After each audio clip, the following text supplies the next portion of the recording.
السلام عليكم ورحمة الله. بسم الله الرحمن الرحيم. Welcome to the sixth lesson of our course, which is called Non-fictional prose. Before we start our lesson today, I want to stress and emphasize the fact that our course is not about reading memorization. It's not about memorizing information. It's rather about developing skills, learning some skills so we become good readers. I said this in the orientation lecture, I said this in the live session, and I'm repeating this for maybe the third or the fourth time. So some people still and some students still ask me that why you don't answer the exercises on the board or on the book. Just ask yourself, if I do this, will you become good readers? Definitely the answer no. Well, it's just imagine the when people want to drive a car for the first time and they want to be trained to drive a car. Do you think if they memorize a book about driving a car, they will become a very good reader? No, because driving is a skill. You need to practice. And what we do here is just practicing. We have some exercises, like I think the exercise on page 23, which talks about adding suffixes. We add a suffix to the word. Well, if you do not catch the answer from me, check your dictionary. This is why I ask you to bring a dictionary with this course, because it's very important to have a dictionary if you want to learn reading. Another thing which I mentioned before, which is in teaching reading, the best way is that students prepare at home and we come to class and we have a discussion. But because our situation is different, because of this e-learning situation, we cannot have this thing, but you can do it. You can prepare at home and then listen to the lecture so you can catch up with the information. So if you do not know the spelling, if you do not know an answer, check your dictionary. For example, we have the word govern, and you want to add the right suffix, which is ment, so it becomes government. So if you don't know the spelling, go to your dictionary, go to govern, and you will see the word government. I want you to do this. Why? Because you need to develop these skills. The first skill is that you learn by yourself, and then you get help from your teacher, and you get help from your dictionary. Do not try to get help from your friends, because what I receive from your friend students, that the summaries are totally wrong. Not totally wrong, some of them are totally wrong. They do not help you. What is very funny is that some students exchange Shakespearean stories, Shakespearean proses. Well, we have nothing to do with Shakespeare at all. This is the fourth or the third chapter. Did we talk about anything about literature, about stories, about Shakespeare or whatsoever? No, this is non-fictional prose. I repeat, this is non-fictional prose. We have nothing to do with literature. Another thing which makes you so mad, which makes me so mad, is that that I explain, and I think I was explaining this very slowly, and the result is a disaster. Let me give you this example. I remember that I was explaining the word outgoing. in the book? And the answer was not shy. So the meaning of outgoing is not shy. If you do not know the meaning of shy, check your dictionary, check your Arabic dictionary, and you will know the meaning of shy. So outgoing means not shy. What I see in منتدى الحوار, someone wrote outgoing means النفقات. Well, it could mean النفقات in some other context, but in our context, in our passage, it meant not shy. So you see, some people provide information, wrong information to other people, and this harm other people. So you see how harmful exchanging information.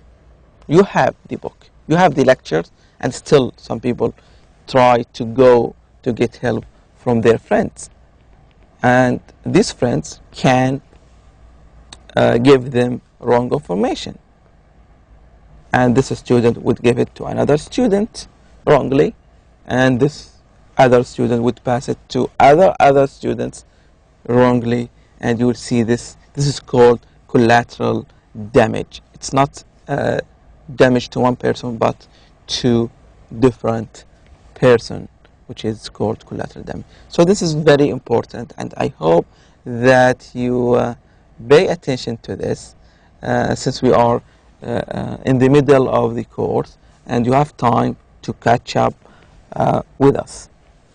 Today we are going to study also more reading strategies, very important strategies to help us become very good readers.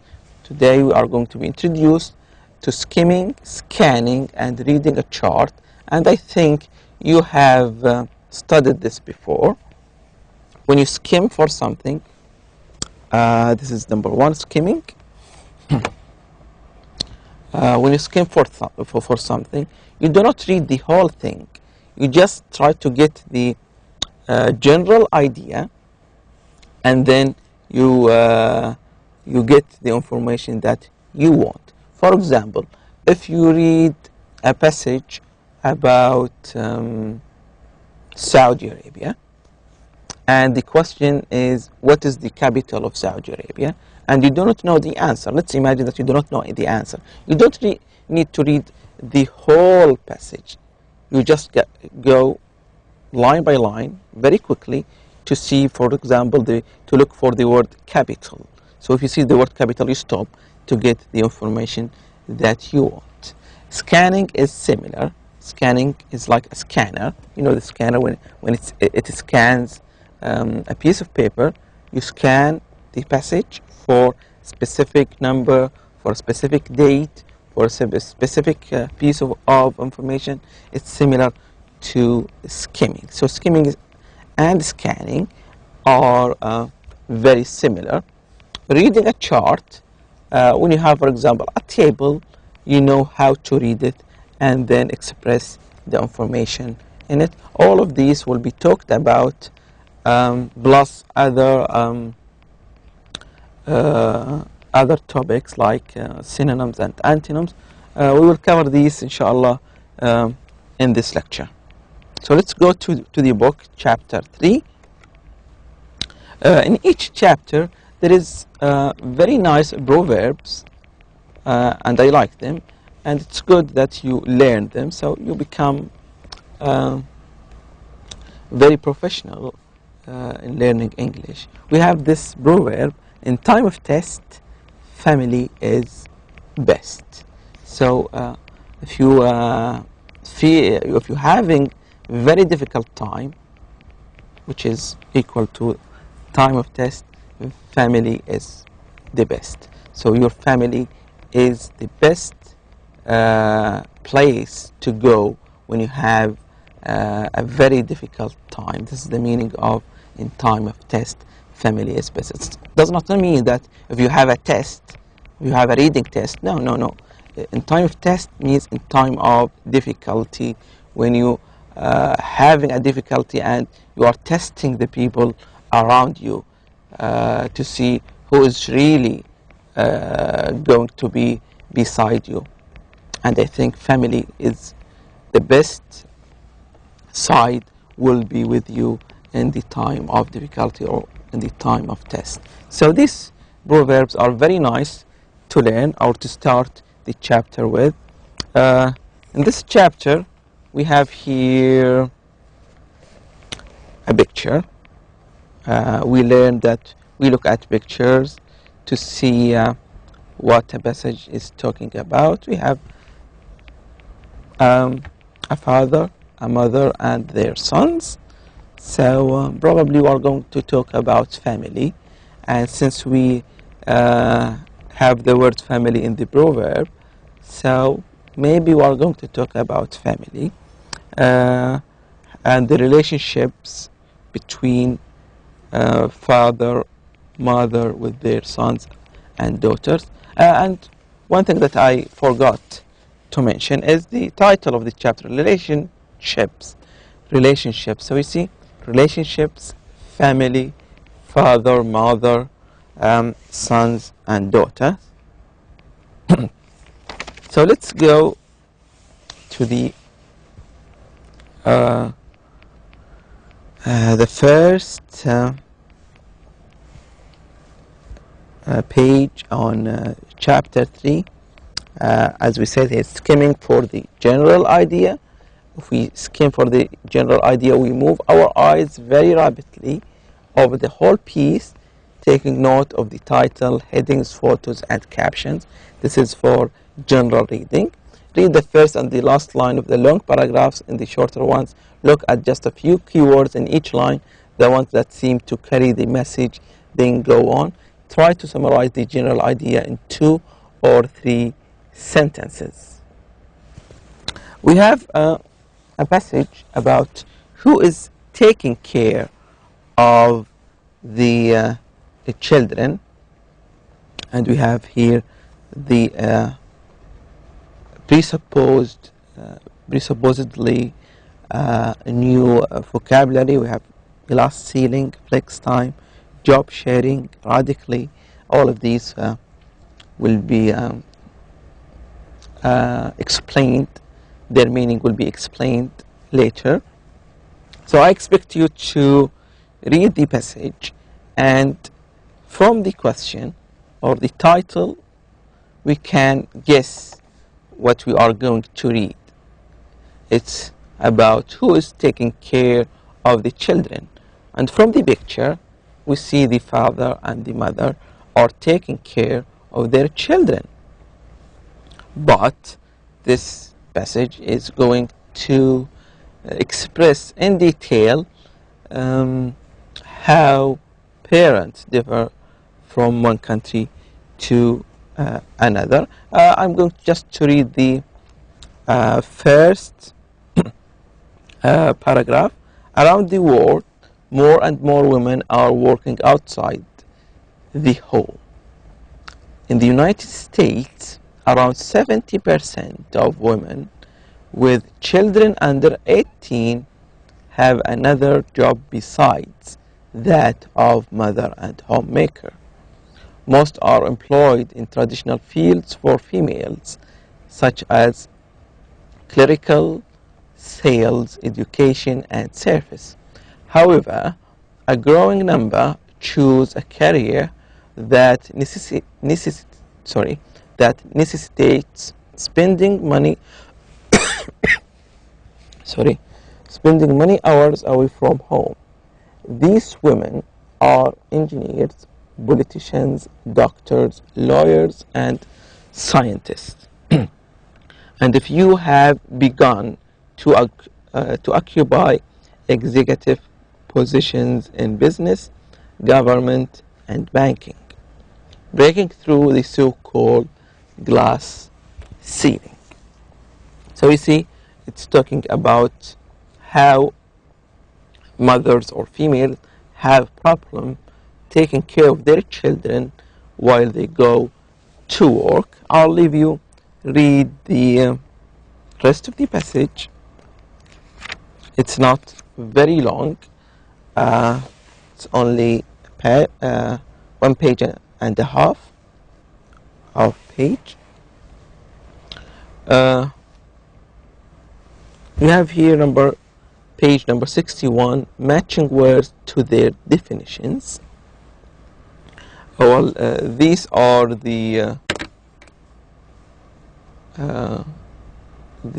new words that were highlighted in blue in the passage, and you want to match their meaning.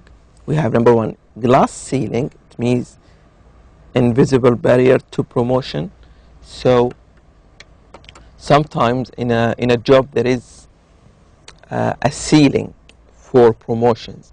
You cannot go that ceiling. For example, in a school, you become, for example, a teacher, and then you can become the vice principal, and then you become the principal, and you can become then a supervisor, and the supervisor is the last ceiling. This is the last promotion that you can get, but there is no glass ceiling. It means there is no limit for promotions. So it is invisible barrier. It's just a metaphor. We can call it glass ceiling. We have flex time. Flex time, it means from the word flexible. So it is not tight. It's not limited to a period of time. So let's see which one of these. Working for your children, parents, children. Yes, it is H. Varying arrival and departure times at work. So number 2 is H. Flex time. It means there is no limit time for that job. You can leave or come to the job at any time, at different times, not at any time. So it is H. Number 3, job sharing. It's from the word sharing. So it is a job that you share with someone else. For example, it's not permanent to you. You can become a secretary for example, from 7 to 5, and from 5 to 8 in the afternoon, somebody else comes to become a secretary. So you share a job with someone else. Let's see. Where is this? Yes, it is D. 2 people who each work part-time at one job. So 2 people working at the same job. Radically means completely. If you change something radically, it means you change it from its root. You change it completely. So if someone changes his look radically, means probably he dyed his hair, he changed the features of his face. This is the meaning of radically. So let's see where this is. Yes, it is F. To a great degree, completely. So number 4 is F. In touch, it means able to contact each other. We say it, keep in touch, means let's keep contacting each other. So it is L, number 5, L. Portrait. Portrait is shown or represented in a pictorial way. If you portray someone, you draw, you make a drawing, you paint something. This is portraying. So 6 is G. Number 7, breed winner.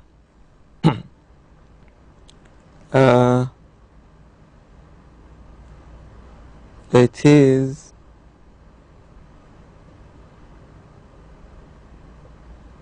where is it? Breadwinner.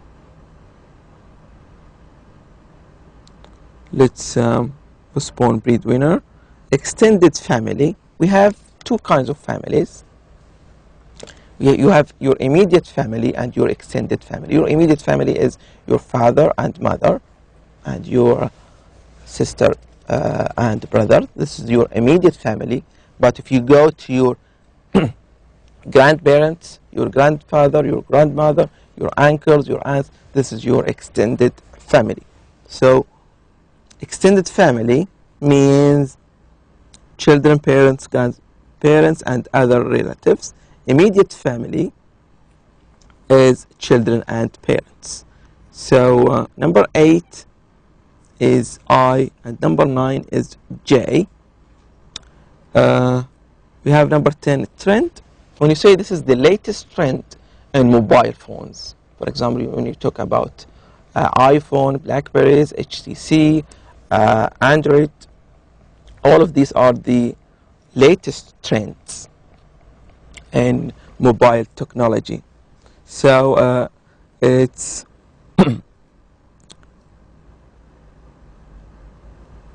yes, it is tendency or movement in the course of event. This is trend. When you trend something, it means it is the current movement of the development of technology. So this is number 10. 10 is E. 11, nanny. It is the person who take care of children in their home. Some families have nannies. The nanny is the person who takes care of children at home. Number 12, self-employed, is you work for yourself. Breadwinner, so it is the person who earns the money for a family. He's the breadwinner. So if it is the father who works and makes money for the family, is the breadwinner. If it is the mother who works and makes the money, she is the breadwinner. So now you know the meaning of these difficult words, so it will help you when you read the passage. Now we want to recall some information after we read the passage. We want to recall some information about the passage, and I will leave you to do this in منتدى الحوار. People who want to get marks for participating in منتدى الحوار, I'll leave them to do this exercise just to see whether you have read the passage or not. It's very easy, and you can find the answer in the passage. So I'll leave this for you to answer them in منتدى الحوار. Just open a new thread, a new topic, and answer them. Answer from number 2. Just 2, 3, 4, 5, 6, 7. Number 1 is done, so there is no need. Well, now we have here a table or a chart, and we want to be able to read that chart. We have here the title of the chart. The first thing, when you have a chart, read the title. Children in the United States living with non-parents. And then we have here children under 18 years of age, March 2002, numbers in thousands. We have here children under 6, from 6 to 11, 12 to 17, and under 18. And here the numbers living with grandparent, with other relative, in foster home, houses where you leave your children there for other people to take care of them, and they live for and they live in that house forever, especially people who their parents are dead. With other non-relative, you can leave, for example, children with neighbors, with friends, but they are not relatives, and these are the numbers. So let's answer these questions. So just to check whether we are able to read a chart or not. With whom do most children live when they do not live with their parents? So if they do not live with their parents, with whom do they live? They live either with grandparent, other relatives, in foster homes, with other non-relatives. So this is very easy. Really sorry. Number 2, do more children live in foster homes or with other non-relatives? And here is the explanation of a foster home. So in a foster home and non-relatives, let's check the numbers. Well, it's obviously that the numbers of non-relatives are are bigger than in foster homes.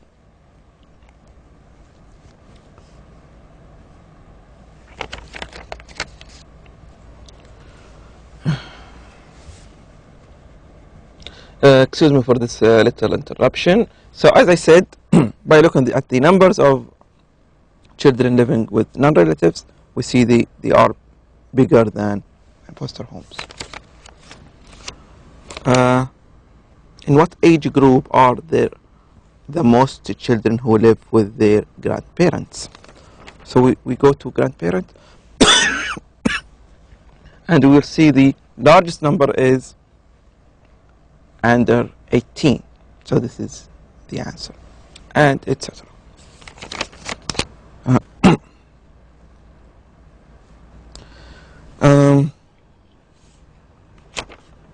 On page 66, we have a little exercise about scanning for numbers. We have here the passage, and we are only concerned in finding numbers. So, for example, the percentage of Russian mothers wanting their daughters to marry foreigners, 23. We go to the passage, we find the number here. I'm really sorry about this. So let's do number 2. The name of the Russian prince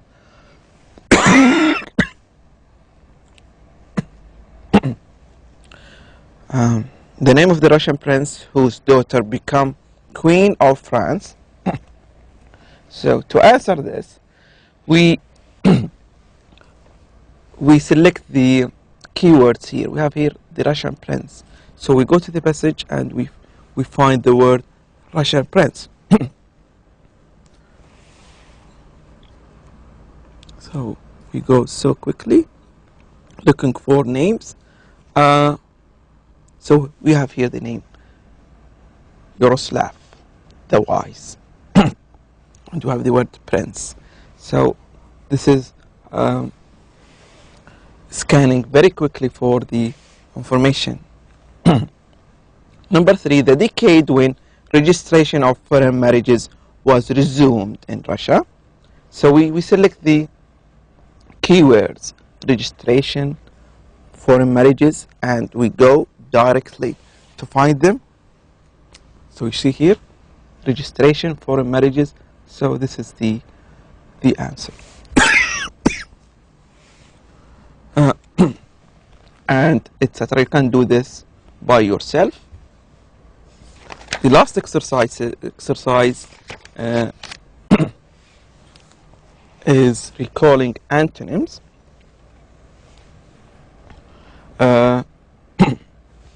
Antonyms means the opposite of something. We have, for example, the word happy. The opposite is sad. So happy and sad are antonyms. We have, for example, the word,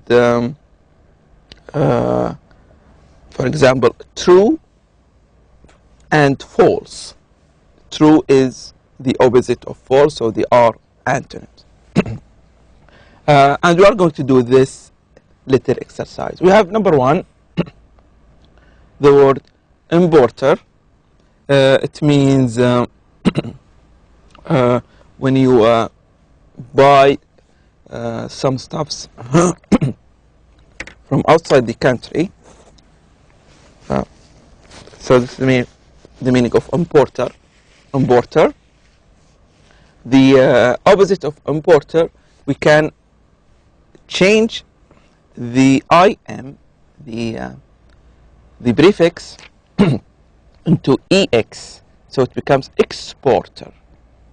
So if you change the im into ex, exporter, it becomes the opposite of importer. We have the word here true. It says here one antonym of true is false, but there is another word that starts with f that means the opposite of true. We have the word fabricated, but in the passage we have another word. So if we go to the passage, page 67, we have with the word fictitious. Fictitious is the opposite of true. We have here illegal, which means against the law. If we want the opposite of illegal, we delete the il. So the answer is legal. Legal is the opposite of illegal. We have number 4, tolerant. If you are very patient with something, you are very tolerant. The opposite of tolerant is intolerant. You add in, intolerant. You add in to the beginning of the word and it becomes the opposite. Do not ask me why, because this is the language. There is no rule for this. With suffixes, prefixes, there is no rule except for very few words, but the general idea of adding suffixes or prefixes is there is no rule. We have number 5. We have the word torrent. Torrent, the opposite of torrent is trickle. Trickle, T-R-I-C-K-L-E. Trickle is the opposite of torrent. We have the last one, valid. The opposite of valid is invalid. You add in to the beginning of valid. In becomes invalid. Invalid document. So you see, understanding antonyms and synonyms also helps you very greatly when you meet them while you read. They will give you some idea about the meaning of that difficult word. Well, this is it for this lecture.